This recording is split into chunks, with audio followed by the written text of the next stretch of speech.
He could sway billion-dollar mergers with a single call, but he couldn't convince his own son to take a bite of food. Marcus Whitfield sat upright in his tailored Italian suit, watching his 8-year-old son, Jaime, rock gently in the velvet.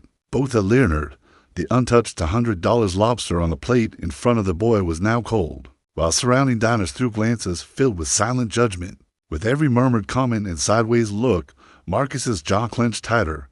"Jaime, please," he said under his breath, urgency hidden in the quiet tone.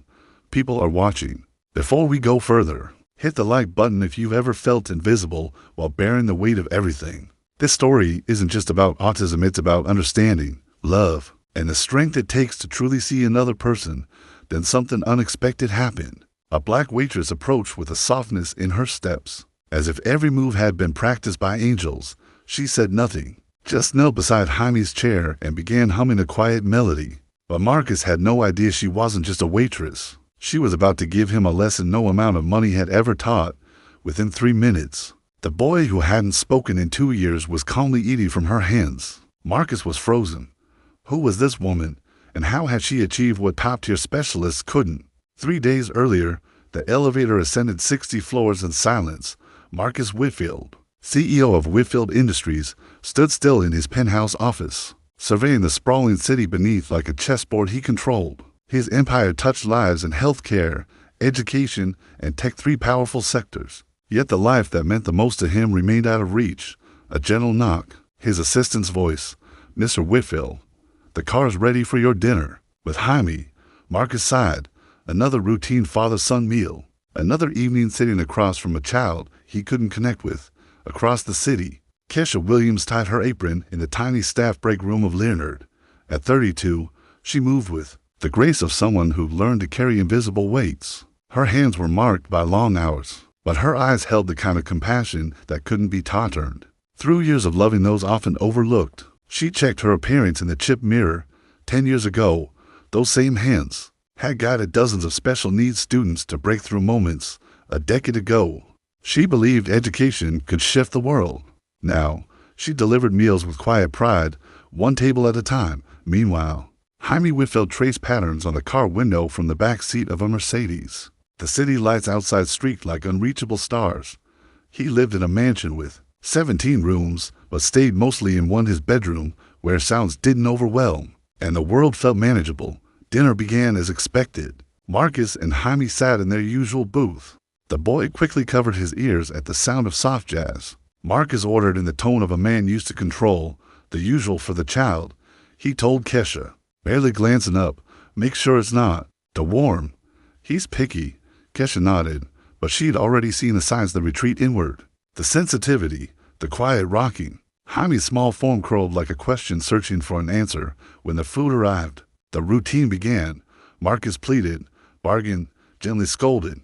Jaime rocked, humming to himself. Patrons whispered behind menus. Then Kesha changed everything. She knelt, not looming over him like others, but matching his eye level. She hummed a lullaby, soft, familiar, comforting. It was Twinkle, Twinkle, Little Star, but with a subtle, haunting tone that somehow matched Jaime's rhythm. The boy's hands still, his eyes always avoiding faces, found hers. She picked up a small piece of lobster and moved it in slow circles, mirroring the patterns Jaime had drawn earlier. She turned food into quiet art. Jaime leaned in. Then, the unthinkable. He opened his mouth. Marcus sat speechless, watching his son eat, his posture softening for the first time in months. Jaime didn't say thank you, but his gaze said something had shifted. 10 years earlier, Kesha had stood in front of her classroom of 15 special needs kids, full of hope. Riverside Learning Center was a safe space where different minds were not flaws to fix, but unique strengths to understand. "They're not broken," she reminded her aide. "They just speak differently. We have to learn their language." A child like Jaime, from an elite neighborhood, would have thrived there, but Kesha didn't know him back then. She only knew patience and love could unlock anything. 5 years ago, Marcus had been in a boardroom scanning reports. Education wasn't performing. Cut the special needs programs, he ordered. They're not generating value. The same hand that signed away essential services would later struggle to feed his son. 2 years back, Jaime's diagnosis echoed like a verdict. Autism spectrum disorder. said Dr. Hendricks gently. He'll need specialized care. There are programs, but many have lost funding. Marcus barely processed the rest. His kingdom was collapsing and his child's silence died in the weeks that followed. Marcus requested Kesha's section every time. Jaime, who could barely sit at home, was peaceful in her presence. She showed Marcus the little things: dim the phone, brightness, use a softer tone, approach from the side. You're good with him. Marcus admitted one evening, stripped of pride. Where'd you learn? Practice, she answered, topping off his water. But her voice hinted at a deeper story. Marcus started arriving early, staying late. Complaints from other guests followed. Still, Kesha seated them in the quietest area, shielding them from the noise. Then came the complications. Management questioned why a top server focused on one table. Gossip sites ran headlines. Whitfield's waitress whisperer, and when wealth can't buy parenting. Then came the real threat. Margaret Sinclair, Marcus's ex-wife and Jaime's mother. Read the tabloids from her luxury penthouse in Monaco. She had left after Jaime's diagnosis disrupted their perfect life. Now, she sensed opportunity, inappropriate ties with staff. She told her lawyer, clearly not a suitable home for our son. I want custody. The night everything changed began like any other. Kesha approached as usual, but Marcus noticed a shift of fatigue in her step. Sadness behind her smile died as she helped Jaime. The boy reached out and gently touched her hand. Then, softly, he spoke his first words in 2 years. Mama Kesha. Hungry. The words hung in the air like something sacred. Kesha's eyes welled with tears. Marcus felt something break open inside him, something he locked away. She's not just hungry, he said, voice cracking. She's been giving. To everyone but herself. In that moment, labels disappeared. They weren't waitress and CEO, not rich and poor, not white and black, just the people loving one extraordinary child. Tell me about yourself, Marcus said, not a demand and invitation. A week later, the custody papers arrived alongside paparazzi photos of the three sharing dinner. Margaret's legal team portrayed Marcus as unstable and desperate, outsourcing fatherhood to restaurant staff. The court date was set. Marcus was about to confront the damage caused by a system he helped create. His lawyers were prepared but cautious. They'll spin this about class, about race. Say she's free child care. You need to separate. But Marcus couldn't separate himself from the woman who gave him back his son. The media frenzy surged. Reporters flooded Leonard. Kesha took unpaid leave. Without her, Jaime stopped eating again. On the morning of the hearing, Marcus made a call. I need you to testify. I need them to know who you really are. The courtroom was full.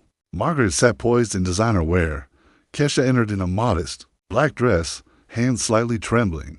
Margaret's lawyer attacked her character, painted her as a manipulative woman, exploiting a vulnerable child. Then Kesha stood. My name is Kesha Williams, she began. I hold a master's degree in special education from Columbia. I led Riverside Learning Center for 8 years. We helped over 100 children with autism, ADHD, and developmental challenges communicate and thrive. Silence. I lost that job when our funding was cut. That funding came from Whitfield Industries, Mr. Whitfield's own company. They ended the very programs his son needed. Marcus felt sick. Yes, Kesha continued firmly. I know how to help Jaime feel safe and loved, because I spent years understanding that children like him aren't problems. They're just ignored. And when the world stopped paying me to care, I kept caring. Turning to Margaret, she added, you ask why he calls me Mama Kesha. Because I saw him not as a burden, but as a gift. If that moment moved you, consider subscribing. These are the stories that matter, the ones where love speaks louder than judgment. The courtroom buzzed. Margaret's composure cracked, but Marcus heard only one thing, the truth. The judge ruled swiftly. Jaime would stay with his father, under structured care and support. Outside, Marcus found Kesha sitting alone on the courthouse steps. I'm sorry, he said. Sorry for what my company did. Sorry it took losing my son's trust to understand what we broke. Kesha looked up. Your apology doesn't bring back 8 years, but it's a start. He sat beside her. I want to hire you, not as a waitress, as director of the new Whitfield Foundation for Neurodevelopmental Support. Full control, full budget. Your vision. She searched his face. No pity, no agenda. Why? Because Jaime's not the only child, and you're not the only one who can help. That evening, in Marcus's home, Kesha prepared Jaime's meal with her usual grace. Marcus watched and learned. He mirrored her tone, her pace, her gentle presence. Jaime ate from both their hands. He wasn't a child needing fixing, just one needing to be understood. Marcus wept. "You brought me back to myself," he whispered. "No," she said, touching his hand. "You finally listened." 6 months later, the Whitfield Foundation opened in the same building where Riverside once stood, laughter-filled. The rooms Marcus visited weekly. Jaime no longer needed encouragement. This was home now. A small plaque read, "In memory of the children we overlooked, and those who saw them anyway." Kesha had framed her first foundation paycheck, not for the sum but for the note Marcus wrote, for services already given, with deepest gratitude.